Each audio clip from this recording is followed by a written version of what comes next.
அல்ஹம்துலில்லாஹி ரப்பில் ஆலமீன் வஸ்ஸலாத்து வஸ்ஸலாமு அலா சய்யிதில் முர்ஸலீன் வ அலா ஆலிஹி வ அஸ்ஹாபிஹி அஜ்மஈன். قال الله تعالى في القرآن العظيم والفرقان المجيد بعد أعوذ بالله من الشيطان الرجيم بسم الله الرحمن الرحيم ولهن مثل الذي عليهن بالمعروف وقال النبي صلى الله عليه وسلم تنكح المرأة لأربعين ولمالها ولجمالها ولحسبها ولدينها فاظفر بذات الدين أو كما قال عليه الصلاة والسلام. صدق الله مولانا العظيم وصدق رسوله النبي الكريم ونحن على ذلك من الشاهدين والشاكرين والحمد لله رب العالمين. புகழ் அனைத்தும் அல்லாஹ் ஒருவனுக்கே. சாந்தியும் சமாதானமும் கண்மணி ரசூலுல்லாஹி ஸல்லல்லாஹு அலைஹி வஸல்லம் அவர்களின் மீதும் அவர்களை பின்பற்றிய உத்தம சத்திய சஹாபாக்கள், தாபஈன்கள், தபஅத் தாபஈன்கள், சுஹதாக்கள், சாலிஹீன்கள், நாதாக்கள், நல்லவர்கள், குறிப்பாக நம் அனைவரின் மீதும் அல்லாஹுவின் சாந்தியும் சமாதானமும் என்றென்றும் நின்று நிலவட்டுமாகுக. கணியத்திற்கும் மிகுந்த மரியாதைக்கு முறைத்தான் அல்லாஹுவின் நல்லடியார்களே, அண்ணல் பெருமானார் ஸல்லல்லாஹு அலைஹி வஸல்லம் அன்னவர்களின் வாழ்க்கை வரலாற்று குறிப்பிலிருந்து பெருமானாரினுடைய இளமை பருவம் எப்படி இருந்தது என்று நாம் பார்த்து வந்தோம். பெருமானார் ஸல்லல்லாஹு அலைஹி வஸல்லம் அன்னவர்கள் ஒரே ஒரு ஹதீஸிலே உக்ஸிம் இப்னு ஸைஃபி என்று 72 வயது கிழவன், குடுகுடு கிழவன், 18 வயது பெருமானாரை பார்த்து அபூ தாலிப் இடத்திலே, வளர்ப்பு தந்தை அபூ தாலிப் இடத்திலே இவரை பற்றி என்ன நினைக்கிறீர் என்று கேட்கிற போது அபூ தாலிப் தொடர்ந்து பெருமானாரினுடைய புகழை சொல்லிக்கொண்டே வருகிறார்கள். இதைத்தான் நேற்று பார்த்தோம். கடைசியிலே உக்ஸிம் இப்னு ஸைஃபி கேட்டுக்கொண்டே இருக்கிறார். அபூ தாலிப் பதில் சொல்லி மாள முடியாமல் உக்ஸிம் இப்னு ஸைஃபியை பார்த்து சொன்னார், இவரை பற்றி கேட்டுக்கொண்டே இருக்கிறீர்கள், நானும் சமூகத்தின் மீது பாசமுள்ளவர் என்றே, குடும்பத்திலே சங்கையானவர் என்றே, குணாலகு படைத்தவர் என்றே, அமானிதத்தை காப்பவர் என்றே, எப்பொழுதும் உண்மை சொல்பவர் என்றே, எல்லோரின் மீதும் நம்பிக்கை வைத்திருப்பவர் என்றே, எல்லோரின் மீதும் நல்லெண்ணம் கொண்டவர் என்றே, சமூகத்திற்கு அள்ளி கொடுப்பவர் என்றே, ஃபஹ்ஷான காரியங்கள் பாவகாரியத்தில் அவர் ஈடுபட்டதே இல்லை என்றே, இதற்கு மேலும் நீங்கள் கேட்கிறீர்களே. லஹு ஃபதுலுன் மதீன், அவரை பற்றி கேட்டால் நான் சொல்லுவேன், உலகத்தில் என்னென்ன காரியங்கள் நன்மை என்று இருக்கிறதோ அது முழுவதும் இவருக்கு சொந்தம். 18 வயது இளைஞனுக்கு தகப்பனார் கொடுத்த சர்டிபிகேட். நம்ம தகப்பனார் என்னைக்காவது நம்ம பிள்ளைகளுக்கு இந்த சர்டிபிகேட்டை கொடுத்திருக்கிறார்களா? என் பிள்ளை உண்மைதான் பேசுவான், பொய்யே பேச மாட்டான், என் பிள்ளை நல்ல பிள்ளை என்ற சர்டிபிகேட் கொடுக்கிற அளவிற்கு இளமையில் பெருமானார் நடந்தார்கள். இதெல்லாம் கேட்டு முடிச்சுட்டு அந்த உக்ஸிம் இப்னு ஸைஃபி ஒரு வார்த்தை சொன்னார் அபூ தாலிபை பார்த்து, உங்களுக்கு இவ்வளவுதான் தெரியும், நான் யமன் தேசத்திலிருந்து வருகிறேன், அந்த முகக்குறிப்பை பார்த்து சொல்லுகிறேன், வேதம் படித்திருக்கிறேன், வேதம் சொல்கிறது இவர் சாதாரண இளைஞன் அல்ல.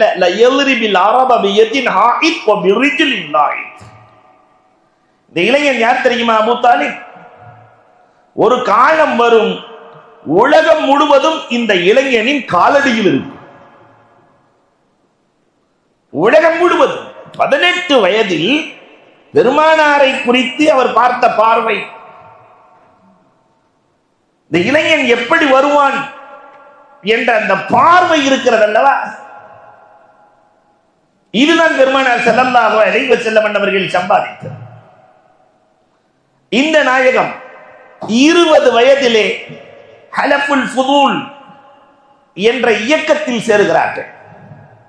ஹலஃபுல் ஃபுதூல் என்றால் என்ன? யாருக்கும் அநீதி அளிக்க கூடாது, அநீதிக்கு போராடுகிற இயக்கம். ரசூலுல்லாஹ் பிறந்த காலத்துல 4 இயக்கம் இருந்துச்சு. ஹலஃபுல் அஹாபீஸ் இருந்துச்சு, ஆனால் பெருமானார் ஸல்லல்லாஹு அலைஹி வஸல்லம் அவர்கள் இந்த இயக்கத்தில் உறுப்பினராக இணைந்திருந்தார்கள். அநீதத்துக்காக போராடினார்கள்.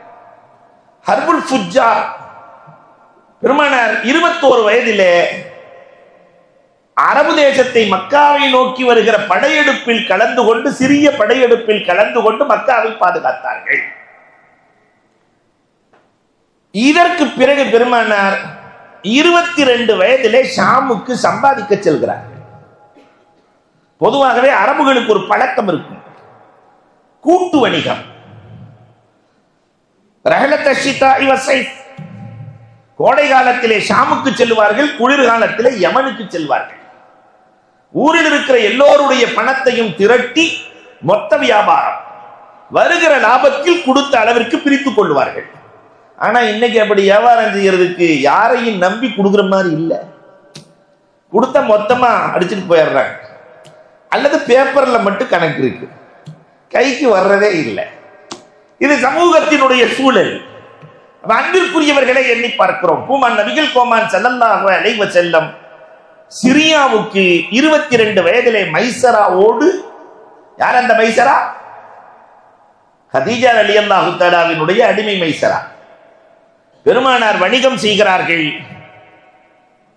இந்த வணிகத்தை 2-3 ஆண்டுகளாக பார்த்து கொண்டே இருக்கிற மைசரா, பெருமானாரினுடைய வியாபாரம் எல்லாம் எப்படி இருந்துச்சுன்னு சொன்னா, அதிக முதலீடு, குறைவான லாபம். அவர் வியாபாரத்திலே போய் நின்றால் பரக்கத் வருகிறது, வாடிக்கையாளர்கள் வருகிறார்கள். அந்த வியாபாரத்தில் பொய் இல்லை, நேர்மை இருந்தது. அவர் வெயிலிலே நின்றால் மேகம் குடைபிடிக்கிறது. இதெல்லாம் மைசரா 2-3 ஆண்டுகளாக பார்த்து கொண்டே இருக்கிறார். இந்த மைசரா தான் ஹதீஜா ரலியல்லாஹு இடத்திலே சொல்லுகிறார், 25 வயதிலே பெருமானாருக்கு குடும்ப வாழ்க்கை ஆரம்பமாகிறது. இன்றைய தலைப்பும் அப்படித்தான், பெருமானாரின் குடும்பம், திருமணம் தருகிற பாடங்கள். இதான் இன்னைக்கு தலைப்பு. பெருமானார் ஸல்லல்லாஹு அலைஹி வஸல்லம் அவர்கள் 11 மணங்களை முடித்தார்கள். அதில் முதல் மணம் அன்னை ஹதீஜா ரலியல்லாஹு தஆலாவை மணம் முடிக்கிறார்கள் பெருமானார் ஸல்லல்லாஹு அலைஹி வஸல்லம். 2 மணங்களை முடித்து தோல்வி கண்ட ஹதீஜா இப்பொழுது சகோதரி கதீஜா ரலியல்லாஹுவினுடைய சகோதரி தான் போய் மாப்பிள்ளை பார்க்கிறாங்க. பெருமானாரினுடைய குணாதிசயங்கள், நடைமுறைகள் அனைத்தையும் பார்த்து விட்டு கதீஜாவிடத்திலே சொல்ல, மைசராவும் துணையாக சொல்ல, கடைசியில் அப்துல் முத்தலிப் இடத்திலே பேசப்பட்டு திருமணம் நடக்கிறது. திருமணத்துக்கு பெருமானாருக்கு தேவையான பொருளை எல்லாம் வாங்கி கொடுத்தது கதீஜா தான். எல்லாம் வாங்கி கொடுத்து திருமணம் நடக்கிறது. கோடீஸ்வரி கதீஜா ஏழை நாயகம் கண்மணி ரசூலுல்லாஹி ஸல்லல்லாஹு அலைஹி வஸல்லத்தை மணமுடிக்கிறார்கள். வரலாறு மாறுகிறது.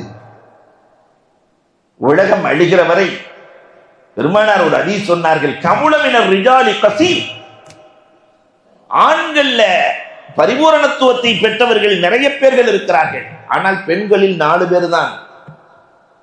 Khadija, Fatima, Maryam, Asia.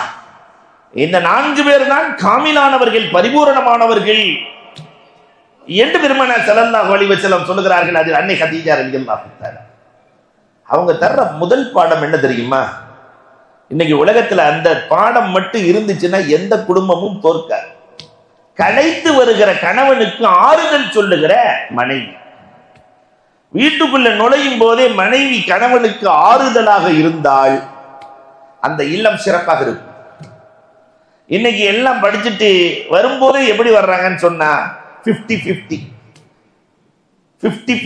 நான் ஒரு நாள் சோறாக்குறேன் சமையல், நீ ஒரு நாள். நானும் சம்பாதிக்கிறேன், நீயும் சம்பாதிக்கிற, இல்லையா? நாம நியாயத்தை சொல்ல போனால் சார்பு கொள்கை இருந்தால் தான் குடும்பம் சிறப்பாக இருக்கும். அது என்ன சார்பு கொள்கை? நம்முடைய முன்னோர்கள் எல்லாம் நாம் கண்டதெல்லாம் எப்படி என்றால், ஆம்பளைக்கு சம்பாதிக்க தெரியும், சமையல் செய்ய தெரியாது, டீ கூட போட தெரியாது, மனைவியை சார்ந்துதான் இருக்கணும். பெண்ணுக்கு சம்பாதிக்க தெரியாது, ஆனா சமையல் அற்புதமா செய்வார்கள். சம்பாத்தியத்தில் கணவனை சார்ந்து இருக்க வேண்டும். கணவன் மனைவியை சார்ந்தும் மனைவி கணவனை சார்ந்தும் இருக்கிற இந்த சார்பு கொள்கை திருமணத்தில் இருந்த சந்தோஷம், நிம்மதி, ஆனந்தம், இன்னைக்கு 2 பேருமே படிச்சுட்டு ஹாய் ஹாய் இல்லையா? நாம ஒரு காலம் பார்த்திருக்கிறோம், ரஹமத்துல்லாங்கிற பேருள்ள ஆளுக்கு கல்யாணமே பண்றதுக்கு பொண்ணு கிடைக்காது, மாப்பிள்ளையும் கிடைக்காது. ரஹமத்துல்லான்னு சொன்னா சிக்கல். ஏன்னா மாப்பிள்ளை பேரை சொல்லக்கூடாது, அஸ்ஸலாமு அலைக்கும் ரஹமத்துல்லான்னு சொல்ல வேண்டி இருக்குல்ல. அந்த சிக்கலுக்காக வேண்டிய ராமத்துல்லாவை கட்ட மாட்டாங்க. ஏன்னா ராமத்துல்லான்னு சொல்ல வேண்டியிருக்கு, புருஷன் பேரை சொல்ல வேண்டியிருக்கு. இப்ப கால மாற்றம், பேரெல்லாம் சொன்னாங்க, பேர் சொல்லி அழைச்ச காலம் மாறி இன்னைக்கு அப்படிலாம் இல்லை. டே குண்டா வாடா. இது இன்றைய உலகம். இனி வருகிற காலத்தில் என்ன நடக்குமோ, திருமணம் முடிப்பார்களோ முடிக்க மாட்டார்களோ என்ற சூழலுக்கு சமூகம் தள்ளப்பட்டு கொண்டிருக்கிறது. அன்பிற்குரியவர்களை, அன்னை கதீஜா ரலியல்லாஹு தஆலா அப்படி அல்ல, பெருமானாருக்கு ஆறுதல் சொல்லுகிற மனைவி. எந்த நிலையில் ஆறுதல் சொன்னார்கள்? பெருமானார் வகியை வாங்க சென்று விட்டு வருகிறார்கள், வகியை வாங்க சென்று விட்டு வருகிறார்கள், மலையிலே தனித்திருக்கிறார்கள், ஜிப்ராயிலை சந்தித்தார்கள். முதலில் ஜிப்ராயிலை பார்த்தவுடன் பதட்டம், கடுமையான பதட்டம், காய்ச்சலாக மாறுகிறது. பெருமானார் ஸல்லல்லாஹு அலைஹி வஸல்லம் கதீஜாட்ட போய் சொல்றாங்க, 2 வருஷமா மலைக்கு போயிட்டு இருக்கிறார், ஒன்றும் சம்பாதிக்கல. கதீஜா ரலியல்லாஹு போய் சொல்றாங்க, இந்த மாதிரி காய்ச்சல் ஆயிடுச்சு, ஒரு பெரிய உருவத்தை பார்த்தேன், நான் பயந்துட்டேன், காய்ச்சல் ஆயிடுச்சு. நம்ம வீட்டில் பெண்கள்கிட்ட சொன்னா உன்னை யார் மலைக்கு போச்சு சொன்னது? சம்பாதிக்கிறத விட்டு போட்டு நீ மலையில உட்காந்து காய்ச்சல் வராம என்ன செய்யும் இல்லையா? காத்து கரும்பு பிடிக்காம என்ன செய்யும்? நம்ம சொல்லுவோமா இல்லையா? ஆனா பெருமானார் ஸல்லல்லாஹு அலைஹி வஸல்லத்தினுடைய அன்பு மனைவி என்ன செய்தார்கள் தெரியுமா? என்ன ஆறுதல் வார்த்தை!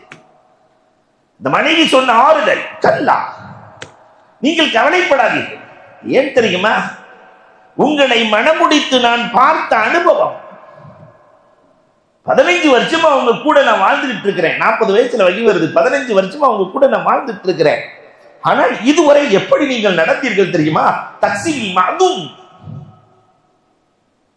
இங்க கொஞ்சம் நான் நிறுத்திட்டு, 15 வருஷம் வாழ்ந்த மனைவி கணவனோடு இருக்கிற நிலையையும் கொஞ்சம் யோசித்து பார்க்க வேண்டும் இல்லையா? கல்யாணம் முடிச்ச புதுசுல அவ்வளவு ஆனந்தமா இருப்பாங்க. வண்டியில எல்லாம் போறதை பார்த்தாக்க கட்டி பிடிச்சி பயங்கரமா. ஏன்னா ஒன்னா மொத்தமா போனா 2 பேரும் போயிடணும், ஒருத்தர் மட்டும் போய் இன்னொருத்தர் தப்பிச்சிடக்கூடாதுன்னு. இந்த 3-4 வருஷம்லாம் ஆச்சுன்னு சொன்னாக்கா அப்படி தோல்ல கை போட்டுட்டு போவாங்க. இந்த 10 வருஷம்லாம் ஆச்சுன்னா அப்படி சட்டையை லேசா அப்படி பிடிச்சிட்டு லேசா அதே பார்த்தலாம். 15 வருஷம்லாம் ஆச்சுன்னு சொன்னாக்கா டெச்சே இருக்காது, பின்னாடி பிடிச்சிக்கந்தம்மா. உன் மேல நம்பிக்கை இல்லை, வண்டி மேல இருக்கிற நம்பிக்கை கூட உன் மேல இல்லை இல்லையா? சிரிக்கிறதெல்லாம் பார்த்தா நடக்கிற மாதிரியே தெரியுது. அப்ப அன்பிற்குரியவர்களை எண்ணி பார்க்க வேண்டும். 15 வருட வாழ்க்கையின் அனுபவம். பெருமானாருக்கு சொன்ன வார்த்தை என்ன தெரியுமா? தக்ஸீல் மஅதும். நீங்கள் சாதாரண ஆள் இல்ல, இல்லாத அத்தனை பேர்களுக்கும் சம்பாதிக்கிற பண்பு உங்களிடத்தில் இருக்கிறது.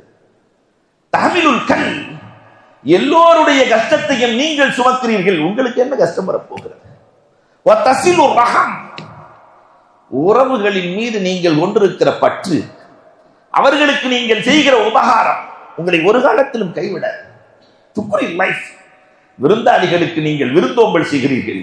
வ துஈனு அலா நவாஇபில் ஹக், சத்தியத்தின் அத்தனை வழிகளிலும் நீங்கள் செலவழிக்கிறீர்கள். துஈனு, உதவி செய்கிறீர்கள். உங்களுக்கு ஒண்ணு வராது. கதீஜா ரலியல்லாஹு கொடுத்த ஆறுதலும் ஊக்கமும் பெருமானாரை ஆக உயரத்திற்கு கொண்டு சென்றது. பெருமானாருக்கு கதீஜா தருகிற முதல் பாடமே இதுதானே. ஆறுதல் தருகிற மனைவி எந்த இல்லத்தில் இருக்கிறாரோ அந்த இல்லம் தோற்காது. கணவனுக்கு துணையாக நிற்கிற மனைவி இருக்கிற இல்லம் தோற்காது. கணவனை மதிக்காத மனைவி இருக்கிற இல்லம் ஜெயிக்கவே ஜெயிக்காது. கபரஸ்தான்லயும் அங்கேயும் இருக்கிறது ஒண்ணு இல்லையா? அப்ப அன்பிற்குரியவர்களே, இப்ப எழுத்தாளன் ஜெயகாந்தன், அவனுடைய வரலாறு நீங்க பாத்தீங்கன்னா, இன்னைக்கு எழுத்தாளர் ஜெயகாந்தனை பத்தி எல்லாத்துக்கும் தெரியும். அருமையான நாவல் எழுத்தாளர். மல்லிகை கடையில வேலை செய்யறாரு, வேலையில இருந்து விளக்கினான் கடைக்காரன். விளக்குனவொன்னு மனைவிட்ட வந்தவொன்னு மனைவி சொன்னா, நீங்க ஏன் கவலைப்படுறீங்க, 35,000 ரூபாய் நீங்க கொடுத்ததுல இருந்து நான் சேர்த்து வச்சிருக்கிறேன். 35,000 ரூபாய் 35,000 ரூபாய் நம்ம 1 வருஷம் வாழலாம். நான் சொல்றது 25 வருஷத்துக்கு முன்னாடி. 1 வருஷம் வாழலாம். நீங்கள் எழுதுங்கள், உங்கள் பேனா முனைக்கு என்று தனி பவர் இருக்கிறது. நீங்கள் எழுதுங்கள், நான் துணை நிற்கிறேன், குடும்பத்தை நான் பார்க்கிறேன், எழுதுங்கள். மனைவி கொடுத்த உத்வேகம், மனைவி கொடுத்த ஆர்வம், அல்லாஹ் அக்பர். இன்றைக்கும் உலகத்திலே எழுத்தாளர்கள், தமிழ் இலக்கிய எழுத்தாளர்கள், தமிழ் நாவல் எழுத்தாளர்களில் மிகச் சிறந்தவனாக நிகழ்வதற்கு காரணம் அந்த மனைவியின் ஊட்டுதல். கதீஜா ரலியல்லாஹு அன்ஹா படிக்க வேண்டிய பாடம் நிறைய உண்டு. அதுல முதல்ல ஆறுதல் சொல்லுதல் அவர்களுக்கு சொந்தமானது. இரண்டாவது, மக்கள் எல்லாம் பேசுறாங்க, பெருமானார் காசுக்காக கல்யாணம் பண்ணிட்டாங்க, பெரிய கோடீஸ்வரி இல்ல. இந்த செய்தி கிடைச்ச உடனே எல்லாத்தையும் ஒன்று சேர்த்தாங்க. கதீஜா ரலியல்லாஹு ஒன்று சேர்த்து சொன்னார்கள், என் சொத்துக்கள் முழுவதையும் நான் என் கணவர் கண்மணி ரசூலுக்கு அன்பளிப்பு செய்து விட்டேன். அவர் கை மேலே இருக்கும், என் கை கீழே இருக்கும் என்றார்கள். அவர் கை மேலே இருக்கும், என் கை கீழே இருக்கும். என்ன அற்புத வாழ்க்கை, என்ன அற்புத வாழ்க்கை. ஜிப்ராயில் அலைஹிஸ்ஸலாம் வந்து சொல்லுகிறார்கள், ரசூலே, அல்லாஹ் கதீஜாவுக்கு சலாம் சொல்லி அனுப்பினார். ரப்பின் சலாம் கதீஜாவுக்கு என்றால் கதீஜா ரலியல்லாஹு வாழ்ந்த வாழ்க்கை அத்தனையும் இஸ்லாத்திற்காக. முதலில் இஸ்லாத்தை ஏற்ற பெண்மணி. அவர்கள் வாழ்ந்த காலம் முழுக்க தலைமுடி தெரியாது. வீட்டுல பரக்கத்து வரணும் பெண்களுக்குன்னு சொன்னா தலைமுடி மறைச்சிருக்கணும். முடி அவுரத் என்ற முதல் பாடத்தை கதீஜா தான் இந்த உலகத்திற்கு கற்றுக் கொடுக்கிறார்கள். இன்னைக்கு அதெல்லாம் எந்த பிரச்சனையும் இல்லை, நேரா போய் கட்டிங் பண்ணிட்டு நம்ம பொண்ணுங்க படுத்துற பாடு. அல்லாஹு அக்பர். கதீஜா ரலியல்லாஹு இடத்துல பெருமானார் வந்து சொல்கிறார்கள், அம்மா கதீஜா, ஜிப்ராயில் அலைஹிஸ்ஸலாம் உங்களுக்கு சலாம் சொல்ல ஆசைப்படுகிறார்கள், அழைத்து வரட்டுமா? அழைத்து வாருங்கள் ரசூலே. ஜிப்ராயில் அலைஹிஸ்ஸலாம் வீட்டுக்கு வருகிறார்கள், சலாம் சொல்லுகிறார்கள், பதில் சலாம் சொல்லுகிறார்கள் கதீஜா ரலியல்லாஹு. ஆனால் வந்தது ஜிப்ராயில் தானான்னு சோதிக்கணும். என்ன செய்ய, ஜிப்ராயில் கதீஜாவை பார்த்துருவாங்க, ஆனா கதீஜாவுக்கு ஜிப்ராயிலை பார்க்கிற ஆட்கள் வேண்டுமே. ஜிப்ராயிலை பார்க்கணுமே இல்லையா? தெரியாது. வந்தது ஜிப்ராயில் தானா. கதீஜா ரலியல்லாஹு சம்மணம் போட்டு உட்கார்ந்துக்கிட்டு ரசூலுல்லாஹ்வை அழைத்து என் மடியில உட்காருங்கன்றார். என் மடியில் அமருங்க. மனைவியின் மடியில் அமருகிறார்கள் ரசூலுல்லாஹ். வலது காலில் உட்கார்றாங்க, தொடையில. ஜிப்ராயில் நம்மை பார்த்து கொண்டிருக்கிறாரா? ஆமா, பார்த்துட்டு தான் இருக்கிறார். அப்படி கொஞ்சம் எந்திரிங்க. இடது தொடையில் அமருங்கள். ஜிப்ராயில் நம்மை பார்த்து கொண்டிருக்கிறாரா? பார்த்துட்டு தான் இருக்கிறாரு. தலைச்சீலையை அகற்றி தலைமுடி தெரிகிற அமைப்பிலே உட்கார்ந்து இப்பொழுது ஜிப்ராயில் நம்மை பார்த்து கொண்டிருக்கிறாரா? பெருமானார் சொன்னார்கள், தலை தெரிக்க ஓடிக்கொண்டிருக்கிறார்.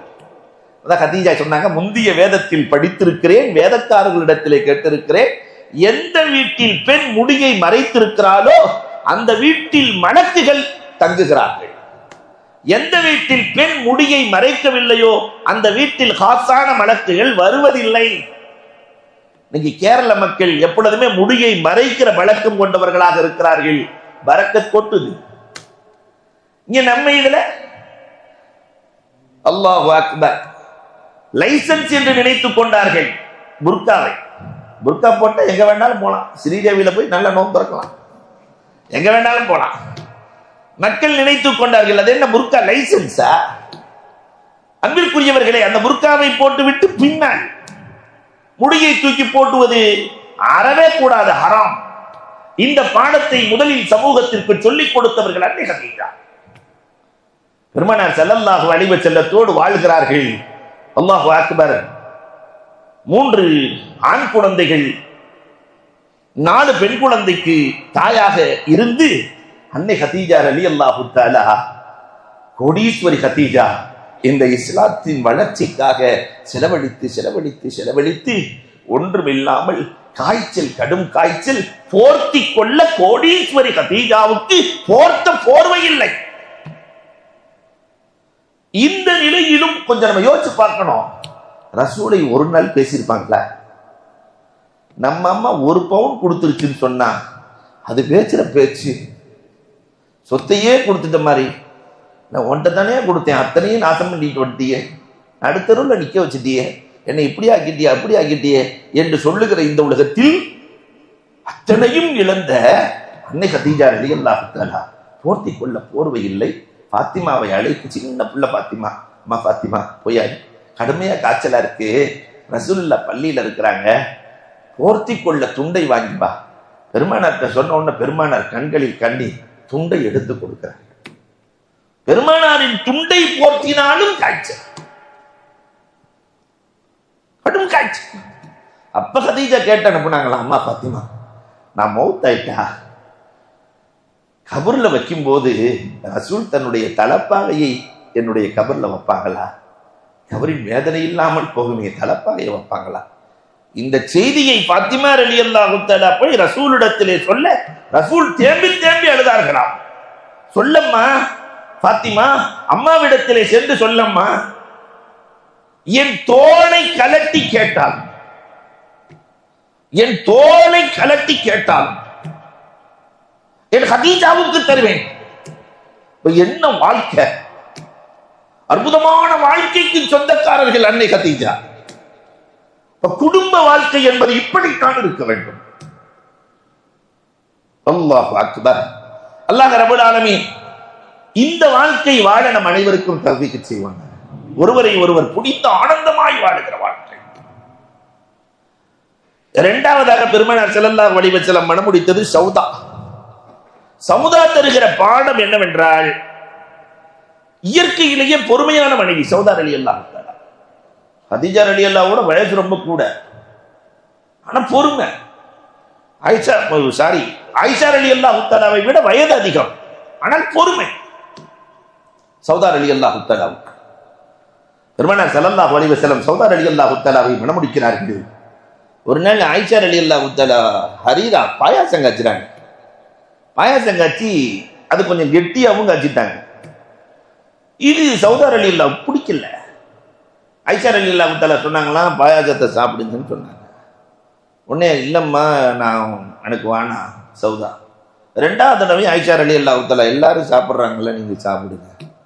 இல்லை எனக்கு அது வேணாம். பொம்பளைய பொதுவாக வேணான்னு சொல்லிட்டு அது வேணாம் தான். ஆம்பளையாவது மாற்றிடலாம், பொம்பளையில மாற்றுறது ரொம்ப சிரமம். மூணாவது தடவை சொல்கிறோன்னு வேணான்னு சொன்னோன்னு அந்த பாயாசத்தை எடுத்து ஆயிஷா ரலியல்லாஹு தஆலா மூஞ்சில வச்சு தேய்ச்சிட்டாங்க, சௌதா மூஞ்சியில். இதெல்லாம் பெருமானார் பார்த்துக்கிட்டே இருக்கிறாங்க. பார்த்த உடனே பெருமானார் ஸல்லல்லாஹு அலைஹி வஸல்லம் சொன்னாங்களா, சௌதாட்ட இவ்வளவா பொறுமையாக இருக்கிறது, நீயே எடுத்து தேய்மா. அந்த சின்ன புள்ள அது தேய்ச்சி விட்டுச்சு முகத்தில், நீயும் தேய். சௌதா ரலியல்லாஹு தஆலா ரசூல் சொன்னா பார்த்தாதே எடுத்து மூஞ்சில வச்சு சாப்பிட்டாங்க. பெருமானார் ஸல்லல்லாஹு அலைஹி வஸல்லம் சிரிக்கிறார்கள். இவ்வளவு பொறுமையோடு இருக்கிறீர்களே. பொறுமைக்கு சொந்தக்கார அந்த சௌதா தன்னுடைய தினத்தையே, பெருமானார் ஒரு நாளைக்கு ஒரு மனைவி இடத்தில் இருப்பார்கள், 11 பேர்களிடத்திலேயும் மாறி மாறி இருப்பார்கள். தன் தினத்தையே ஆயிஷாவுக்கு அன்பளிப்பு செய்தவர்கள். என் தினத்தையும் சேர்த்து உங்களுக்கு நான் வழங்கி விடுகிறேன். அவ்வளவு அல்லாஹு அக்பர். அற்புதத்துக்கு சொந்தக்காரர்கள் சௌதா. விட்டுக் கொடுக்கிற மனம், இந்த குடும்பத்தில் விட்டுக் கொடுக்கிற மனம் வந்துவிட்டால் அந்த இல்லம் சுபிச்சமாக இருக்கும் என்பதற்கு சௌதாதான் சான்று. இன்னைக்கு விட்டுக் கொடுக்கிற மனம் நம்முடைய இல்லங்களில் எவ்வளவு இருக்கிறது? ஆண் விட்டுக் கொடுக்கிறானா, பெண் விட்டுக் கொடுக்கிறாளா அப்படின்னு ஒரு பட்டிமன்றமே வைக்கலாம். அவ்வளவு தூரத்துக்கு இன்னைக்கு குடும்பம் ஓடிக்கொண்டிருக்கிறது. எல்லா நிலைகளிலும் ஆண் தான் விட்டுக் கொடுக்க வேண்டிய சூழலில் தள்ளப்பட்டிருக்கிறார். பெண் ஒரு காலத்தில் விட்டுக் கொடுக்க தயாராக இல்லை. தமிழ்ல சொல்லுவாங்க, விட்டுக் கொடுப்பவர்கள் கெட்டு போவதில்லை, கெட்டு போவர்கள் விட்டுக் கொடுப்பதில்லை. நான் ஏற்கனவே நினைவுபடுத்தி இருக்கிறேன், இருந்தாலும் சொல்றேன். நம்ம சமையலறை குறிப்பு கூட விட்டுக் கொடுத்தலை சொல்லிக் கொடுக்கிறது. சமையலறையில் இந்த தேங்காய் சட்னியும் தக்காளி சட்னியும் நீங்க பார்த்துருக்கலாம். இந்த தேங்காய் சட்னி விட்டே கொடுக்காது, போட்டு அரைச்சுக்கிட்டே இருந்தான் தான் இல்லையா? தக்காளி சட்னி அப்படி இல்லை, போட்டோம்னா என்ன செஞ்சோம், ஒரு அரை சட்னி ரெடி ஆயிடும். ஆனா விட்டு கொடுக்கிற தக்காளி சட்னி கெட்டே போகாது. விட்டு கொடுக்காத தேங்காய் சட்னி சீக்கிரம் கெட்டு போயிடும் இல்லையா? நம்ம சமையலறை கூட இந்த சமூகத்திற்கு பாடம் சொல்லித்தரும். விட்டு கொடுக்காதவர்கள் சமூகத்தில் வாழ்வதில்லை. விட்டு கொடுத்து வாழ்ந்த மனைவி சௌதா. மூன்றாவதாக பெருமானார் ஸல்லல்லாஹு அலைஹி வஸல்லம் அவர்கள் அன்னை கதீஜா ரலியல்லாஹுவுக்கு அடுத்து சௌதா, மூன்றாவதாக ஆயிஷா சித்திகா. ஆயிஷா ரலியல்லாஹு தஆலாவை பெருமானார் கனவுல 2 முறை காட்டப்பட்டு 3 முறை ஜிப்ராயில் அலைஹிஸ்ஸலாம் ஆயிஷாவின் தோற்றத்தையே காட்டி இவர்களை மணக்க வேண்டும் என்று சொல்லி அதற்கு பிறகு பெண் பேசப்படுகிறார். அல்லாஹு அக்பர். உஸ்மான் இப்னு மத்ஊன் ரலியல்லாஹு தஆலாவினுடைய மனைவிதான் ரசூல் ஸல்லல்லாஹு அலைஹி வஸல்லத்துக்கு ஆயிஷா ரலியல்லாஹு தஆலாவை பத்தி பேசுறாங்க. பேசி திருமணம் எல்லாம் நடக்கிறது. ஐஷா ரலியல்லாஹு தஆலா 9 வயதிலே மதீனாவிற்கு வந்ததற்கு பிறகு பெருமானார் ஸல்லல்லாஹு அலைஹி வஸல்லம் ஒன்று சேர்ந்தார்கள். வரலாறு நிறைய இருக்கிறது. ஆனாலும் அந்த ஆயிஷாவிடத்திலே ஏராளமான பாடம் இருக்கிறது. உலகத்திற்கு ரசூலின் கல்வியை கொண்டு வந்து சேர்த்தவர்கள் ஆயிஷா. அதனால பெண் கல்வி கூடாது என்று இந்த மார்க்கம் ஒரு காலத்திலும் சொல்லவே சொல்லாது. பெண்களுக்கு கல்வி தேவை என்பதற்கு ஆயிஷா ரலியல்லாஹை விட பெரிய சான்று யார் இருக்க முடியும்? ஒருவர் ரலியல்லாஹு தஆலா போய் கேட்கிறாங்க, ஆயிஷா நீங்கள் கல்வியாளர் ஆச்சரியம் இல்ல, ரசூலின் மனைவி, நீங்கள் கவிஞர் ஆச்சரியம் இல்ல, அபூபக்கர் ரலியல்லாஹுவின் மகள், உங்க தகப்பனார் பெரிய கவிஞர், ஆனால் மருத்துவம் செய்கிறீர்களே. ஆயிஷா ரலியல்லாஹு தஆலா டாக்டர், மருத்துவம் செய்கிறீர்களே, இது எப்படி செய்கிறீர்கள்? சொன்னாங்களா, இதுவும் ரசூல் கொடுத்த பிச்சை தான். பெருமானார் தான் கற்றுக் கொடுத்தார்கள். மனிதனுக்கு அல்லாஹ் 2 மூலப்பொருளை தேர்வு செய்கிறான். இந்த உடலை படைக்க அல்லாஹ் மண்ணை தேர்வு செய்தான். மண்ணில் இந்த உடல் படைக்கப்பட்டது. உடலுக்கு பிரச்சனை என்றால் மண்ணிலே மருந்து இருக்கிறது. தலைவலியா, கால்வலியா, வயிற்று வலியா, இடுப்பு வலியா, மண்ணிலே மருந்து இருக்கிறது. இந்த உடல் இயங்குவதற்கு அல்லாஹ் நஃபக்து ஃபீஹி மின் ரூஹி, என் ரூஹை ஊதி இருக்கிறேன் என்கிறான். அல்லாஹ்வினுடைய ரூஹ் உள்ளே இருக்கிறது. அதனாலதான் அல்லாஹ் செய்யற எல்லா வேலையும் இவன் செய்வான். ஆக்குதல், அழித்தல், உடைத்தல், எடுத்தல் எல்லாம் செய்வான். அதனால ரூஹுக்கு பிரச்சனை என்றால், மனப்பிரச்சனை என்றால் மண்ணிலே மருந்து இல்லை. அலாபி திக்ரில்லா, திக்ரிலேயும் திலாவத்திலும் தான் மருந்து இருக்கிறது. இதை வைத்துத்தான் நான் சிகிச்சை அளிக்கிறேன் என்று சொன்னார்களே ஆயிஷா. யார் உருவாக்கியது? பல பிரச்சனைகளுக்கு ஆயிஷாவின் தீர்வு முத்திரை. கிட்டத்தட்ட 5 வருஷம் போராட்டம். உமர் ரலியல்லாஹுடைய காலத்தில் 5 வருஷம் போராட்டம். ஒரு மசலாவுக்கு கணவன் மனைவி ஒன்று சேர்ந்து விட்டார்கள். திடீர்னு ஒரு ஆள் கதவை தட்டி கணவனை கூப்பிட்ட, குளிப்பு கடமையா இல்லையா? என்ன சட்டம்? ஒவ்வொருத்தரும் ஒவ்வொரு மசாலா சொல்றாங்க. சிக்கலான பிரச்சனை. கடைசியில ஸைத் பின் சாபித் ரலியல்லாஹு தஆலா, நான் போய் அம்மா ஆயிஷாட்ட கேட்டு வர்றேன்ட்டாங்க. ஆயிஷா ரலியல்லாஹு விட 15 வயசு கூட. நான் போய் ஆயிஷா ரலியல்லாஹு போய் கேட்டு வர்றேன்ட்டு போறாங்க. ஆயிஷா ரலியல்லாஹு போய் அஸ்ஸலாமு அலைக்கும், ஒரு மசாலா கேட்கறதுக்காண்டி வந்திருக்கிறேன், இந்த மசாலா போய் கேட்க முடியுமா? ஒரு பொம்பளையிட்ட போய் கணவன் மனைவி ஒன்று சேர்ந்ததுக்கு பின்னாடின்னு சொல்லி ஆரம்பிக்க முடியுமா?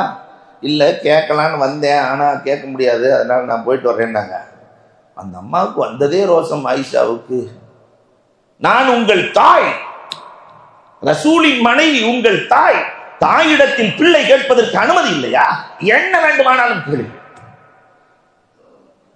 அப்ப கேட்கும் போதுதான் ஆயிஷா ரலியல்லாஹு தஆலா சொன்னாங்க, கணவன் மனைவி ஒன்று சேர்ந்து விட்டாலே குளிப்பு கடமையாகிவிடும். மணி வெளியேற வேண்டும் என்ற அவசியம் இல்லை, விந்து வெளியேற வேண்டும் என்ற அவசியம் இல்லை. குளிப்பு கடமை என்ற சட்டம் யாரால் கொடுக்கப்பட்டது? அன்னை ஆயிஷா சித்திகா ரலியல்லாஹு தஆலாவால் இந்த உம்மத்திற்கு கிடைத்தது. கல்விக்கு அல்லாஹு அக்பர். ஆயிஷா சித்திகா ரலியல்லாஹு, பெரிய பாடம். இந்த உம்மத்தில் நல்ல டாக்டர்கள் வேணும். இந்த உம்மத்திற்கு பெண் வக்கீல்கள் வேண்டும். இன்னைக்கு எவ்வளவு கஷ்டங்கள் இந்த உம்மத்தில். அதை உருவாக்குகிற சமூகமாக பாதுகாப்போடு கூடிய கல்வியாளர்கள் தேவை என்று ஆயிஷா அழகான பாடம் தருகிறார்கள். பெருமானார் ஸல்லல்லாஹு அலைஹி வஸல்லத்தினுடைய மகள் ஃபாத்திமாவுக்கும் ஆயிஷாவுக்குமே சண்டை வந்துருச்சு. பொதுவாகவே இயற்கையிலே சண்டைங்கிறது இல்லையா, இந்த நாத்துனா சண்டைங்கிறது துன்யாவில் எல்லா இடத்துலையும் நடக்கும், கோயம்புத்தூரை தவிர. ஏன்னா நான் ஊருக்கு போகணுமா இல்லையா? உலகத்தில் நாத்துனாவை பிடிச்சிருக்கிற மனைவி உலகத்தில் யாராவது இருக்காங்களா? என் நாத்துனா ரொம்ப நல்லவங்க அப்படின்னு சொல்ற ஒரு ஆள் கூட கிடையாது. ஒரு நாத்துனாவு என்றாலே ஒரு 4 நாத்துனா, 3 நாத்துனா, 5 நாத்துனாவா இருந்துச்சுன்னா என்ன நிலைமை? சக்கராத் தான், உலகத்திலே சக்கராத் தான். அதோ ஃபாத்திமா ரலியல்லாஹு தஆலாவுக்கும் ஆயிஷாவுக்கும் பிரச்சனை. ஃபாத்திமா ரலியல்லாஹு ஆயிஷா ரலியல்லாஹு திட்டிடுறாங்க. இப்போ எப்படி சரி பண்றது? நாம என்ன செய்வோம்? ரசூல் ஸல்லல்லாஹு அலைஹி வஸல்லம் வர்றாங்க, 2 பேருமே குற்றச்சாட்டு. ஆயிஷா சரியில்லைன்னு ஃபாத்திமா சொல்றாங்க, ஃபாத்திமா சரியில்லைன்னு சொல்லி ஆயிஷா சொல்றாங்க. என்ன செய்யறது? பெருமானார் ஸல்லல்லாஹு அலைஹி வஸல்லத்தை போல பிரச்சனையை தீர்க்கிற மாமனிதர்களை இந்த உலகம் கண்டதே இல்லை. நேரா ஃபாத்திமாட்ட போனாங்க. பொதுவாகவே பிள்ளைங்க என்ன சொல்லாங்க கேட்பாங்க, இந்த மனைவிமார்கள் அன்னையிலேருந்து இன்னைக்கு வரைக்குமே கொஞ்சம் கஷ்டம்தான். அதனால நேராக பிள்ளைகிட்ட போய் சொன்னாங்களா, அம்மா பாத்திமா எனக்கு எதெல்லாம் பிடிக்கும்ல அதெல்லாம் உனக்கும் பிடிக்கும் தானே? ஆமாம் வாப்பா, உங்களுக்கு பிடிச்சதெல்லாம் எனக்கு பிடிக்கும் வாப்பா. எனக்கு ஆயிஷாவை ரொம்ப பிடிக்கும்மா, அதனால சண்டை போடாத. அதற்கு பிறகு பாத்திமாவுக்கும் ஆயிஷாவுக்கும் சண்டை வந்ததாக ஒரு வரலாறு இல்லை. பிரச்சனையை தீர்க்கிற விதம் அழகு. ஆனா நம்ம ஆம்பளைகள்ல பிரச்சனையில பெட்ரோலை ஊத்திடுவான் சில பேர்.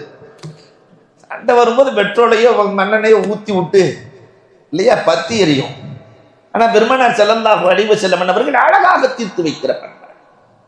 ஆயிஷா ரலியல்லாஹு தஆலாவுக்காக வேண்டி அவர்கள் இல்லை என்றால் நமக்கு தயம்மமுடைய ஆயத்தில்லை. அவர்களால் தானே இந்த உம்மத்திற்கு தயம்மம் என்ற சட்டம் கிடைத்தது. அல்லாஹு அக்பர். ஆயிஷா ரலியல்லாஹு சொல்றாங்க, மற்ற மனைவியை விட எனக்கு நிறைய சிறப்புகளை அல்லாஹ் வழங்கினான். நான் தான் பெருமானாருக்கு கன்னிப்பெண். என் சமூகத்தில் என் சந்ததியில் தான் 4 பேர் சஹாபி. வேற யாருக்கும் எந்த சமூகத்தில் உலகத்தில் யாருக்கும் இல்லை. என் தகப்பனார் சஹாபி அபூபக்கர் ரலியல்லாஹு, அவங்க தகப்பனார் சஹாபி அபூ குஹாஃபா. நான் சஹாபி, எங்க அக்கா மகன் அஸ்மா மகன் அப்துல்லாஹ் இப்னு ஜுபைர் சஹாபி. 4 தலைமுறை சஹாபி என்பது எங்களுக்கு மட்டும் சொந்தம். ஆயிஷா ரலியல்லாஹு தஆலா சொல்றாங்க, 11 வசனங்களை கொண்டு அல்லாஹ் ரப்பல் ஆலமீன் என்னை பரிசுத்தப்படுத்தினார். பகீரத்தானவங்க ஆயிஷா, இட்டுக்கட்டு இஃப்கி ஆயிஷா, ஆயிஷா மேலேயே இட்டுக்கட்டு வந்துச்சு. பெருமானார் பொறுமையோடு இருக்கிறார்கள். 11 வசனத்திலே அல்லாஹ் சுத்தப்படுத்துகிறான். அபூபக்கர் ரலியல்லாஹு போய் சொல்லிட்டாங்க, அல்லாஹ் உன்னை சுத்தப்படுத்திட்டாமா. இங்கேயும் நம்ம கவனிக்கணும், இட்டுக்கட்டு தன் மகளின் மீது இட்டுக்கட்டு நடந்து பெருமானார் ஒதுங்கி இருக்கிற போது கூட பெருமானாரின் மீது உயிரை விட்டவர்கள் அபூபக்கர் ரலியல்லாஹு தஆலா. மகளுக்குன்னு ஒண்ணு, என் மகளையே நம்பல அப்படின்லாம் வரல. அல்லாஹ் அக்பர். பெருமானாரோடு நின்றவர்கள். பெருமானார் வந்து சொல்றாங்க, அல்லாஹ் 11 வசனத்தை இறக்கி உங்களை சுத்தப்படுத்தினா பிஹம்தில்லா லா பிஹம்தி, உங்களை எல்லாம் புகழ மாட்டேன், அல்லாஹ்வை தான் புகழ வேண்டாங்க. அபூபக்கர் ரலியல்லாஹு பின்னாடி இருந்து செருப்பு எடுத்து காட்டினாங்களாம். ரசூலுல்லாஹ் பேசக்கூடாது, அடிச்சிருவேன், அடிச்சு ஒழுங்கா இருந்துக்க, பல்ல உடைச்சிருவேன்னு சொல்லுவோமா இல்லையா, அப்படிலாம் காட்டுறாங்க. ஆனா ஆயிஷா ரலியல்லாஹு தெளிவா நிற்கிறாங்க. பெருமானார் ஸல்லல்லாஹு அலைஹி வஸல்லம் கடவாய்ப்பல் தெரிய சிரித்தார்களாம். என் ஆயிஷா என்ன ரோஷப்படுகிறார்கள். அப்ப மனைவியின் ரோஷத்தை கூட கணவன் கண்டு ரசிக்க வேண்டும் என்பதற்கு ஆயிஷாவும் ரசூலும் தான் அழகான பாடம். என் மனைவி ஆயிஷா ரோஷத்திலும் அழகானவள் இல்லையா? அன்பிற்குரியவர்களை எண்ணி பார்க்க வேண்டும். என் மடியில் தான் பெருமானார் ஸல்லல்லாஹு அலைஹி வஸல்லம் கடைசி நேரத்தில் இருந்தார்கள். என் வீட்டில் தான் பெருமானார் ஸல்லல்லாஹு அலைஹி வஸல்லம் அடக்கப்பட்டார்கள். என் மடியில் இருக்கிற போதுதான் வஹி இறங்கியது. எல்லாம் எனக்கு சொந்தம் என்று ஆயிஷா சொல்லுகிறார்களே. பெருமானாரோடு அழகான வாழ்க்கை. அதற்கு அடுத்த மனைவி உம்மு சலமா ரலியல்லாஹு தஆலா. உலகத்திலே மந்திர சொற்கள் எத்தனை இருக்கிறதோ எல்லாம் உம்மு சலமாவால். உம்மு சலமா அபூ சலமா 2 பேரும் அழகான வாழ்க்கை. அபூ சலமா இறந்து போயிடுறாரு. ஆனா ரசூலுல்லாஹ் சொல்லி கொடுத்த ஒரு துவாவுக்கு எவ்வளவு பவர். மௌத்தா போயிட்டா இன்னா இல்ல, எந்த கஷ்டம் வந்தாலும் இன்னா இல்லாஹி இன்னா இலைஹி ராஜிஊன் சொல்லிடணும். முசீபத் வந்துருச்சுன்னா சொல்லிட்டா அல்லாஹ் அதை விட சிறந்த பகரத்தை தருவான். இத மனசுல உறுதியா புடிச்சு வச்சுக்கிட்டாங்க. உம்மு சலமா நினைச்சு பாக்குறாங்க, அபூ சலமாவை விட சிறந்த கணவன் இன்னா இல்லாஹி சொல்லிட்டோம், அல்லாஹ்வை நம்புறோம், அபூ சலமாவை விட உயர்ந்த கணவன் நமக்கு கிடைப்பாரு. அரபுலகத்தில் அப்படி ஒருத்தர் இல்லையே என்று நினைத்துக் கொண்டிருக்கிற போதுதான் பெருமானார் ஸல்லல்லாஹு அலைஹி வஸல்லம் பெண் கேட்டு அனுப்புகிறார்கள். உம்மு சலமாவை நான் மனமுடித்துக் கொள்கிறேன் கேட்டுவாங்க. அல்லாஹு அக்பர். உம்மு சலமா அந்த சந்தோஷத்துல ரசூல் கேட்டாங்கன்னா, ஏன்ட்ட 3 குறை இருக்கு, அத ரசூல்கிட்ட சொல்லிருங்க. ஒண்ணு, எனக்கு நிறைய பிள்ளைங்க இருக்கு, 4 பிள்ளைங்க இருக்கு எனக்கு. 2வது, எனக்கு வயசாயிடுச்சு. 3வது, நான் ரோஷக்காரி. உங்கள்கிட்ட ரசூல்கிட்ட போய் ரோஷத்தை காட்ட முடியாதுல்ல. பெருமானார் ஸல்லல்லாஹு அலைஹி வஸல்லம் வந்து சொல்லும் போது பெருமானார் சொன்னார்கள், எனக்கும் குழந்தை இல்லையா, என் குழந்தையோடு சேர்த்து இவர்களும் குழந்தையாக இருக்கட்டும். யத்தீமான பிள்ளைகள், எல்லா யத்தீம்களுக்கும் நான் தானே தகப்பனாக இருக்கிறேன். உம்மு சலமாவை விட நான் வயதானவன் தானே, அதனால் எனக்கு வயசாயிடுச்சு. ஆனால் ஒரு பெண்ணுக்கு ரோஷம் ஆகாது. அல்லாஹும்ம இத்ஹப் அன்ஹல் கீரா, உம்மு சலமாவிடத்திலிருந்து அந்த ரோஷத்தை அகற்றி விடுனார் பெருமானார் ஸல்லல்லாஹு அலைஹி வஸல்லம். குடும்பத்தில் இருக்கிற பெண்ணுக்கு ரோஷம் கூடாது. அந்த ரோஷப்படுகிற மனைவி கப்பலில் இருக்கிற நங்கூரத்தை அசைப்பதற்கு சமம். எதுக்கு எடுத்தாலும் எங்க அம்மா வீட்டுக்கு போயிடுறேன். சில பேர் நங்கூரத்தை ஆட்டிக்கிட்டே இருக்கும் இல்லையா, அந்த ரோஷம் அது கூடாது. உம்மு சலமா ரலியல்லாஹு தஆலாவை போன்ற ஆலோசனை தருபவர்கள் உலகத்தில் யார் இருக்கிறார்கள்? ஹுதைபியா உடன்படிக்கையின் போது என்ன செய்வது என்றே தெரியவில்லை. ஹுதைபியா உடன்படிக்கை ஒரு அழகான பாடம். பெருமானார் ஸல்லல்லாஹு அலைஹி வஸல்லத்திற்கு மிகப்பெரிய இல்லையா, ரசூலுடைய தைரியத்துக்கும் அளவே கிடையாது. அகல் போர் 4 சக்திகள் ஒன்று சேர்ந்து பெருமானாரை எதிர்த்து அல்லாஹ் காற்றால் காப்பாற்றுகிறான். தன்னை அழிக்க 4 சக்திகள் இருக்கிறது என்று தெரிஞ்சுக்கிட்டே பெருமானார் ஸல்லல்லாஹு அலைஹி வஸல்லம் எந்த விதமான ஆயுதமும் எடுக்காமல் மக்காவுக்கு புறப்பட்டு போறாங்கன்னு சொன்னா, ரப்பு நம்மோடு இருக்கிறாங்கிற அந்த வலுவான தைரியம் தானே.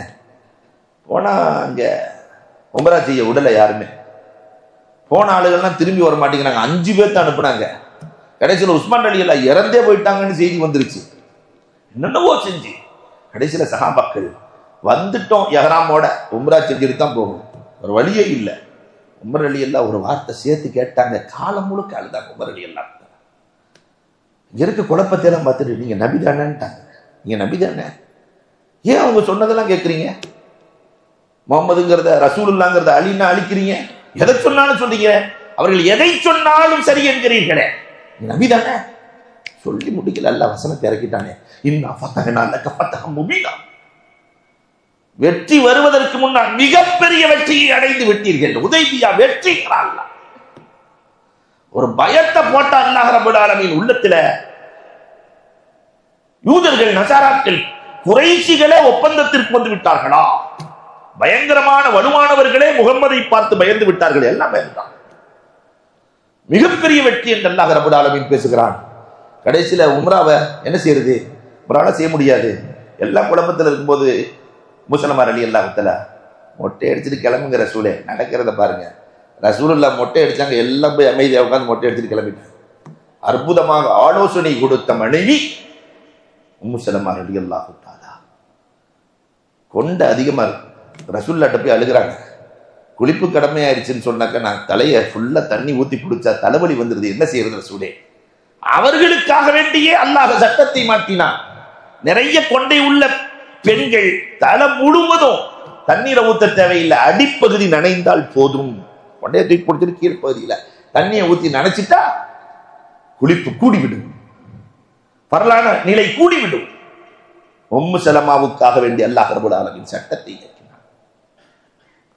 அதற்கு அடுத்த மனைவிதான் உம்மு ஹபீபா.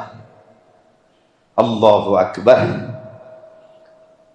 உம்மு ஹபீபாவை விட சிறந்த பாடம் இந்த உம்மத்திற்கு கிடையாது.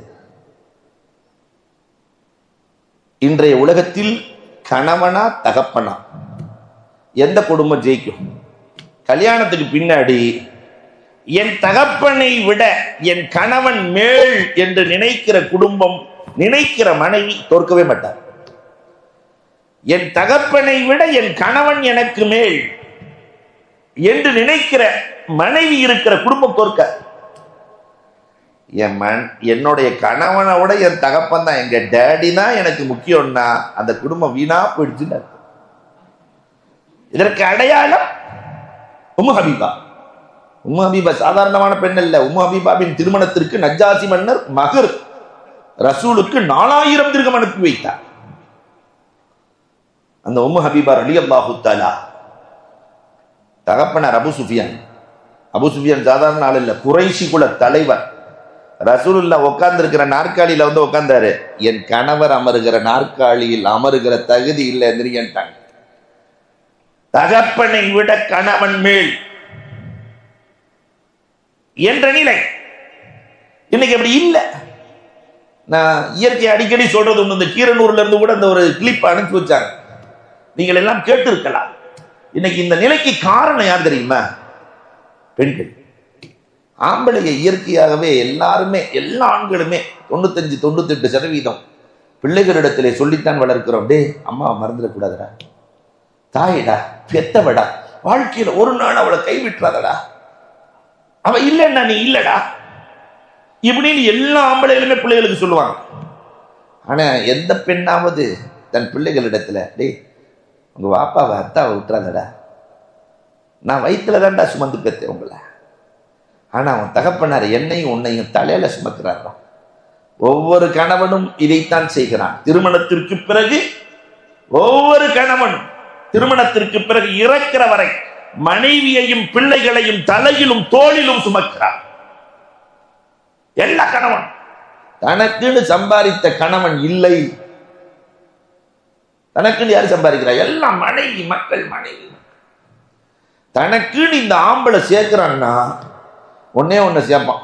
தனக்குன்னு சேர்க்கிறது இந்த ஆம்பளை. பிரஷர் 160, சுகர் 430, கொலஸ்ட்ரால் 300, இதை ஃபுல்லா தனக்குன்னு சேர்த்துக்கிட்டு குடும்பத்துக்கு ஃபுல்லா இதுதான் சம்பாதிக்கிற சம்பாத்தியம் அத்தனையும் குடும்பத்துக்கு. அப்ப மனைவி என்னைக்காவது பிள்ளைகளை கூப்பிட்டு, டே அவங்க வாப்பா தகப்பனார் நம்மளை தோல்ல சுமக்கிறாரா, வாழ்க்கையில் அவரை மறந்துடக்கூடாதுரா, தகப்பனை மறந்தா நமக்கு உஜீவனம் கிடைக்காதுரா, உணவு கிடைக்காதுரா சொல்லுகிற மனைவிகள் இல்லை. நம்ம ஊர்ல எல்லாம் எப்படின்னா, கோயம்புத்தூரை சொல்லல, நான் வெளியூரை சொல்றேன். நம்ம ஊர்ல எல்லாம் எப்படி சொல்லுவாங்கன்னா, பிள்ளைகிட்ட கொப்பனை நம்பாத, அது லூசு, அது பேச்ச கேட்டா நீ விளங்க மாட்டடா, ஒரு காலத்துல எங்க ஒப்பனை நம்பிராதடா, இப்படியே சொல்லி சொல்லி, நான் சிரிக்க சொல்லவில்லை, இப்படியே சொல்லி சொல்லி என்ன ஆச்சு தெரியுமா, 60 வயதுக்கு மேலே இருக்கிற பெற்றோர்கள் வீடுகளில் அனாதைகளாக, பக்கத்தில் உட்கார்ந்து பேசுகிற இளவல்களே, பக்கத்தில் உட்கார்ந்து பேசுகிற பிள்ளைகள் இல்லை. தகப்பனாருக்கு முன்னாடி உங்களுக்கு என்ன செய்து வாப்பா, நான் என்ன செய்யட்டும், உங்களுக்கு என்ன தேவை இருக்கிறது, உங்களுடைய கடந்து வந்த பாதையின் தடங்கள் என்ன, நீங்கள் சொல்லித் தருகிற வழிகள் என்ன, கேட்க பிள்ளைகள் இல்லை. நம்ம காலத்திலேயே இல்லையே, வருங்காலத்தில் எப்படி இருக்கும்? இதற்கு யார் காரணம்? அந்த விதை போட்ட பேச்சு தான் காரணம். அத்தாக்கு ஒன்றும் தெரியாது, அத்தாக்கு ஒன்றும் தெரியாது, அத்தாக்கு ஒன்றும் தெரியாது. அதனால பசங்க எல்லாமே, நீங்க எல்லாம் நிறைய இளவல்கள் இருக்கிறீங்க, இப்படி நினைச்சா மாத்திக்கிறணும். தகப்பனாருக்கு ஒன்றும் தெரியாது, தகப்பனாருக்கு ஒன்றும் தெரியாதனாலதான் நீங்க அறிவாளியா வந்திருக்கீங்க. அல்லாஹ் அக்பர். அன்புக்குரியவர்களை எண்ணி பார்க்க வேண்டும். இதுல உம்மு ஹபீபா ரலியல்லாஹு தஆலா கணவனை மதித்த மனைவி. உலகத்தில் எங்கு கணவன் மதிக்கப்படுகிறார்களோ அந்த இல்லங்கள் தோற்பதே இல்லை. அடுத்த ஹப்ஸா ரலியல்லாஹு தஆலா, உமர் ரலியல்லாஹு தஆலாவினுடைய மகள் ஹப்ஸா ரலியல்லாஹு தஆலா. அல்லாஹு அக்பர். குர்ஆனை எப்பொழுதுமே தன் மனதில் வைத்திருந்த முதல் ஹாஃபிதா, குர்ஆனோடு தொடர்பு கொண்ட பெண்மணி யார்தான்? ஹப்ஸா ரலியல்லாஹு தஆலா. அல்லாஹு அக்பர். அதற்கு அடுத்து ஸைனப் பின்த் ஜஹ்ஷ் ரலியல்லாஹு தஆலா. பெருமானார் ஸல்லல்லாஹு அலைஹி வஸல்லம் அதிகம் தர்மம் செய்த ரசூலின் மனைவி. தூளுல் யத். அப்ப பெண்களுக்கு தர்ம சிந்தனை அல்லாஹ் கொடுத்திருக்கிற பெரிய பொக்கிஷம். நம்முடைய இல்லங்களில் தர்ம சிந்தனையை வளர்க்க வேண்டும். அடுத்த மனைவி ஸைனப் பின்த் ஹுஸைமா உம்முல் ஐத்தாம், யத்தீம்களின் தாய். யாராவது யத்தீம்கள் இருந்தா, ரசூலுல்லாஹ்வுடைய காலத்திலே அவங்க வஃபாத் ஆயிட்டாங்க, 8 மாசம் தான் வாழ்ந்தாங்க. 8 மாசத்துல 9 யத்தீமை எடுத்து வளர்த்தார்கள். உம்முல் ஐத்தாம். அதற்கு அடுத்து மைமூனா ரலியல்லாஹு தஆலா. இபாதத்திற்கு ஒரு மைமூனா. வீட்டிலே பரக்கத் வர வேண்டுமானால் அங்கே இபாதத் வர வேண்டும். அந்த இபாதத்தில் மைமூனாவுக்கு நிகர் யாரும் இல்லை. அவாபில் தொழுகையிலிருந்து அத்தனையும் தொழுவார்கள். அடுத்து சஃபியா ரலியல்லாஹு தஆலா. அல்லாஹு அக்பர். யூத பெண்ணாக இருந்தவர்கள் சஃபியா ரலியல்லாஹு தஆலா போர்க்களத்திலே கிடைத்ததற்கு பிறகு பெருமானார் மணமுடிக்கிறார்கள். குடும்பத்தின் மீது பாசம், உறவுகளை நேசித்தல். சனிக்கிழமை எப்பயுமே சஃபியா ரலியல்லாஹு தஆலா சனிக்கிழமையை நேசிப்பாங்க. இது ரசூலுல்லாஹ்விட்ட போய் சொல்லப்படுது. என்ன சனிக்கிழமையை நேசி? ரசூலே, நான் நேசித்தது உண்மைதான், உங்களை திருமணம் முடிப்பதற்கு முன்னால். நான் யூத பெண் இல்லையா? சனிக்கிழமை தானே எங்களுக்கு சிறப்பான நாள். உங்களை மணமுடித்ததற்கு பிறகு அல்லாஹ் ரப்பல் ஆலமீன் மீது ஆணையாக நான் ஜும்மாவை நேசிக்க ஆரம்பித்தேன். கடைசி பெண்மணி தான் ஜுவைரியா. கலிமத்துஹா கலிமத்தே கஸாலா. அந்த அம்மா பேசுச்சுன்னா மான் பேசின மாதிரி இருக்குமா. ஆயிஷாவே பயந்துருவாங்க. ரசூலை மயக்குகிற அழகு பேச்சு, அழகு பேச்சு. ஜுவைரியா ரலியல்லாஹு தஆலா மென்மையாக பேசுவார்கள். பொதுவாகவே மென்மை இருக்கிற இடம் தோக்காது. சாதி ரொம்ப மென்மையான ஆள். சக்கராத் ஆள்ல இருக்கும்போது சாதியிட்ட போய் கேட்டாங்களா, ஏதாவது உபதேசம் பண்ணுங்கன்னு. ஏன் வாய் மாதிரி வாழ்ந்து கொண்டார். ஒரு பாய் மாதிரி வாழ்ந்து கொண்டா வாழலாம். வாய் மாதிரின்னா புரியல. 25 வருஷத்துக்கு முன்னாடி என் வாய் ஃபுல்லா பல்லு இருந்துச்சா? ஆமா இருந்துச்சு. இப்ப இருக்குதா பல்லு? இல்ல, எல்லாம் காணாம போயிடுச்சு, கொட்டிருச்சு. பக்கத்துல நாக்கு இருந்துச்சே, அன்னைக்கு இருந்துச்சா? இருந்துச்சு. இன்னைக்கு இருக்கு. அப்பதான் சாதி சொன்னாங்களா, கடினமாக இருந்த பல் காணாமல் போனது, மென்மையாக இருந்த நாவு அன்றைக்கும் இருக்கிறது, இன்றைக்கும் இருக்கிறது. கடினம் காணாமல் போகும். மென்மையாக வாழ்ந்தவர்கள் ஜுவைரியா. இந்த வாழ்க்கை நிறைய பாடங்களை தருகிறது. அந்த பாடங்களின்படி வாழ அல்லாஹ் தௌஃபீக் செய்வானாக. வாஹிரு தஅவானா அல்ஹம்துலில்லாஹி ரப்பில் ஆலமீன். அன்புக்குரியவர்களே, நீங்க மசாலா சொல்லிடுறேன். அஜத் வந்திருக்கிறாங்க. ஒரு 10 நிமிஷம் கூட இருந்து இதையெல்லாம் நீங்கள் அனுபவிக்க வேண்டும். காரணம், ஒரு எழுத்தாளர் இங்க வந்திருக்கிறாங்க. தமிழகத்தில் எழுத்தாளர்கள் இல்லை. அது ஹதீஸுகளையும் தப்சீர்களையும் குர்ஆனையும் நேரடியாக எழுதுகிற எழுத்தாளரே இல்லை. அந்த நேரத்தில் 1500 ஆண்டுகளில் எத்தனை எழுத்தாளர் வந்திருக்காங்கன்னு சொன்னால் ஒரு 50 பேர். அதில் மிக பிரசக்தி பெற்ற எழுத்தாளர். ஒரு கல்லூரியில் 30 ஆண்டுகளுக்கு மேலே ஆசிரியராக பணி செய்யக்கூடிய மிகப்பெரிய ஆளுமை முகமது அலி அஜத் வந்திருக்கிறாங்க. அவங்க மிஷ்காத், மக்பூல் செய்யப்பட்ட நூல் மிஷ்காத், அதை கொண்டு வந்திருக்கிறாங்க. அதனால நம்ம வீடுகளில் எப்படி குர்ஆன் இருந்தா பரக்கத்தோ, அதே மாதிரி மிஷ்காத் இருந்தாலும் பரக்கத். ரசூலே இல்லத்திற்கு அழைத்து செல்லுகிற அற்புதமான நூல். அதனால அதை பத்தி அஜர்த்தே சொல்லுவாங்க இன்ஷா அல்லாஹ். இன்றைய துவா, உடம்பு வலி, கஷ்டங்கள், கடுமையா உடம்பு கடுமையான வலியா இருக்குன்னா இதை ஓதுனா போதும். ஊதினா ஒரு 3 தடவை, அல்லாஹும்ம அதுஹபில் பாஸ ரப்பன்னாஸ் இஷ்ஃபி அன்த ஷாஃபி லா ஷிஃபா இல்லா ஷிஃபாஉக் ஷிஃபாஉக லா யுகாதிரு சக்மா. அல்லாஹும்ம அதுஹபில் பாஸ ரப்பன்னாஸ் இஷ்ஃபி அன்த ஷாஃபி லா ஷிஃபா இல்லா ஷிஃபாஉக் ஷிஃபாஉக லா யுகாதிரு சக்மா. இதை நீங்கள் எல்லாருமே மனப்பாடம் பண்ணணும். இன்ஷா அல்லாஹ் கேட்டதின்படி அமல் செய்கிற தௌஃபீக்கை அல்லாஹ் நம் அனைவருக்கும் நசீவாக்குவானாக.